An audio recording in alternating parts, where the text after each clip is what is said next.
right, good evening, South Texas, and happy Saturday. We have had a very warm day all across the region where we had temperatures rise all the way up into the mid-80s. And, you know, we were closer to around average this time of year compared to what we had the past really few days where we had those temperatures in the 90s. So it's nice to have the temperatures closer to where they should be, but still pretty warm out there. Not feeling like crisp fall air by any means with that humidity to go along with it. See a lot of people joining in, saying hello and what's up. I hope you're all doing well tonight. Of course, we're live on a lot of different platforms here, YouTube, Facebook, and then also the Kents 5 app and Kents5.com.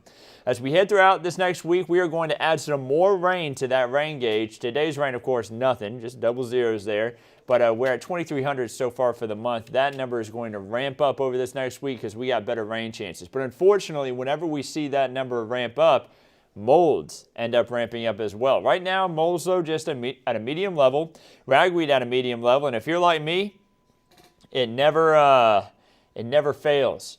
Ragweed gets you. Ragweed gets me whether it's light, medium, or heavy. I end up having a little bit of allergies myself, dealing with that today myself. All right, so fall elm coming in at light levels. Looking towards downtown, seeing a beautiful view of that San Antonio skyline. I see Ann saying hello. Hello to you, Ann. I hope you're doing well today. A lot of people saying hello in tonight. Dorothy, we have Shelly, we have Emma, also Susan, Jamie is on tonight, Manuel, Myra. I hope you're all doing great tonight. It is a nice Saturday night, a little bit comfortable outside. I was just walking out behind the station, enjoying some of the nice conditions we have tonight. Yeah, it's a little humid, but it could be worse, right? No rain out there, nice clear sky overhead. You'll see the moon. I believe we are right now in a waning crescent, so I believe it's a waning, which means that it would be getting smaller. Actually, no, I take that back. It is a waxing crescent right now. So the moon should be continuing to get larger here as we head throughout the next few days. A wider look at the state of Texas showing that we had dry conditions all across the state. It's not just for us. 68 right now in Bernie, 77 in San Antonio, 77 in Floresville. Must be a nice cool spot there in Kendall County. 71 in Kerrville, 72 in Fredericksburg, and 72 in Rock Springs as well. We got 85 in Pearsall and Cotulla. Now, as we continue our way throughout tonight, we're going to see the dew points kind of ramp up a little. I think we're going to have 60s in the dew points for tomorrow morning, similar to what we have now. And then temperatures, they're going to be down into the 60s and 70s when you're waking up for tomorrow. Grace says, loving the nice weather. I see people saying nice moon, good evening from Grace, and just a lot of people, again, saying hello. So, very humid out there over the next couple of days. We're going to see moisture really ramp up as those winds continue out of the southeast. That's going to be for Sunday night. That's going to be when we get our first round of rain. That's going to be Sunday night, Monday morning. Pretty much while we're all sleeping, there's going to be some showers and storms move through. We're going to look at that in just a second. And then we're also going to look at some rain chances that are going to really ramp up as we head into Wednesday and Thursday. That's going to be where a bulk of our rain occurs. It's going to be in the middle of next week. Future clouds and radar shows. Actually, let me go ahead and pause that again. This is Sunday, 6:30 a.m. Showing a lot of cloud cover, and there's going to be a bit of drizzle out there as we head throughout the early morning hours on Sunday. Also, I'm willing to bet we deal with a little bit of fog, too. Moving into the afternoon, cloud cover should start to break up a lot more, partly cloudy to mostly cloudy sky. No really big shower events as we head throughout Sunday, but Sunday night, here's that rain I was talking about. That timestamp in the top right corner of your screen, 1:30 or 1 a.m. rather, on Monday, shower and thunderstorm activity will be moving into the Texas Hill Country. Like I said, a lot of this is going to be occurring while we're all asleep.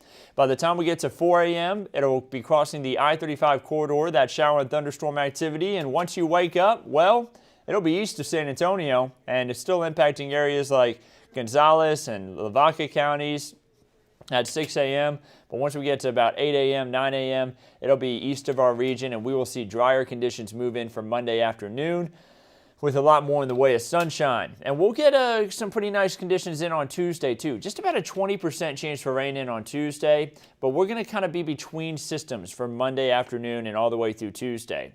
Our first system moving in as we head throughout Sunday night, that's it right there, sweeping across the United States. We're looking at the upper level pattern here, and that's that first disturbance that we're expecting to see as we head into Sunday night, early Monday morning. And then a more robust system. This system's going to have a little bit more oomph to it when it makes its way across the United States. A little bit larger, a little bit more shower activity expected with it, and there's also going to be some moisture coming up from the Pacific and across the other side of Mexico, pushing into our region. It's possible that that moisture is going to move over, interact with this system, and we're going to get some really good downpours as we head throughout the middle part of the week. You see that system kind of moving across Mexico. Some of that moisture could end up staying to our south, though, and moving across Mexico into the Gulf of Mexico itself, and that's possible. But if this system does catch a lot of that moisture, we could see some really, really heavy rainfall, even possibly higher totals than what we're looking at here. Right now, forecast is for 1 inch to 3 inches of rain across the region. Pretty widespread on that 3-inch bullseye you see there, all the way from the border, stretching into even portions of far western Atascosa County.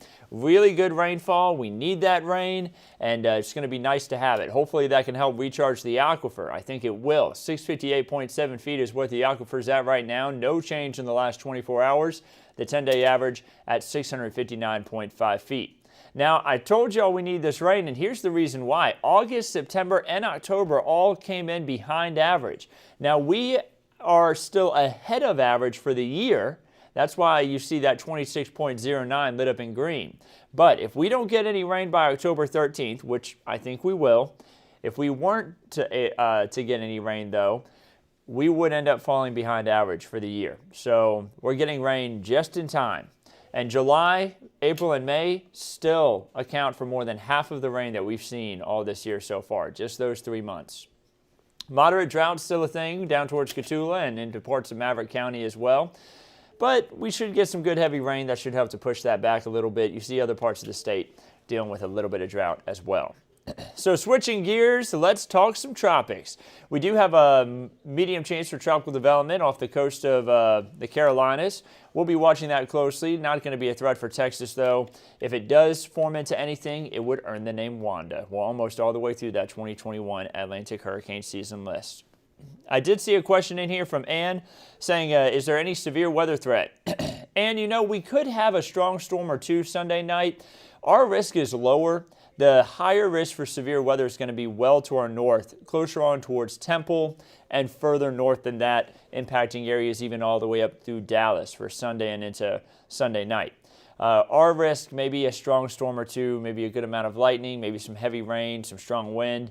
But again, the risk very low, maybe just a strong storm. But as far as severe weather, I wouldn't think that we're going to have any big issues or any widespread events from Sunday night. So no big issue there, but as we head into the middle of next week, some of those storms may end up having a little bit more energy with them, and still too early to make the call on that, but something we're going to have to keep a close eye on for next week. So your 7-day forecast showing that we have the chances for showers and storms there for Wednesday and Thursday. Pretty good heavy amounts of rain, especially Wednesday all the way through Thursday night. By Friday, just a 20% chance for rain. But hey, that's good amounts of rain that we really need. We love to see it. We need that rainfall. And actually, that was the 7-day forecast including today. Let's take a look at the 7-day forecast that actually looks into tomorrow. So starting with Sunday instead of Saturday, which was today. We already know what the forecast was like for today. This is the forecast starting with tomorrow and getting us into next weekend. Saturday, you see 80 degrees for the high with 60 for the low. Going to feel really nice, but we are going to have some rain chances. Right now, I'm keeping those rain chances at a 20% chance because there's still some uncertainty in the forecast, but it's possible that we end up having to ramp up those rain chances for next weekend.